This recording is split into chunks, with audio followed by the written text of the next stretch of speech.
Neenakost med spoloma se iz leta v leto ponovno povečuje. Po Evropi se na oblast še vedno vzpenjajo desne, konzervativne stranke, ki so velika grožnja pravicam žensk.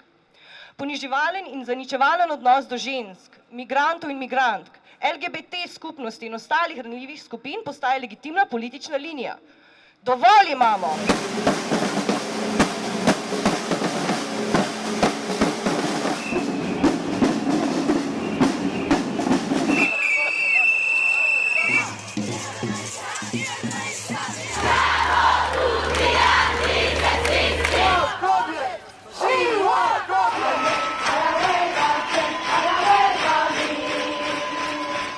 Ženske so v zasebnem, javnem in poklicnem življenju še vedno izpostavljene seksizmu, spolno motiviranemu nasilju in spolni objektivizaciji. Po evropskih podatkih, vsaka tretja ženska od dopolnjenega 15. leta naprej je doživela spolno in ali fizično nasilje. Vsak dan v Evropski uniji zaradi nasilja v družini umre 7 žensk. Zaskrbljujoče je, da se je plačna vrzel v zadnjih letih v Sloveniji povečala.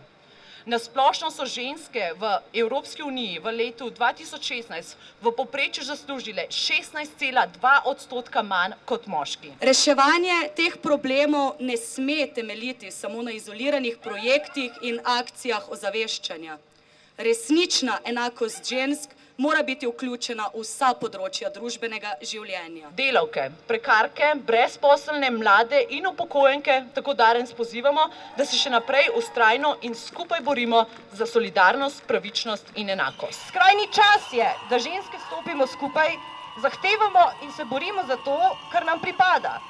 Položaj v družbi, ki je enakovreden, spoštovanje in dostojno življenje, ki si ga zaslužimo prav vsi.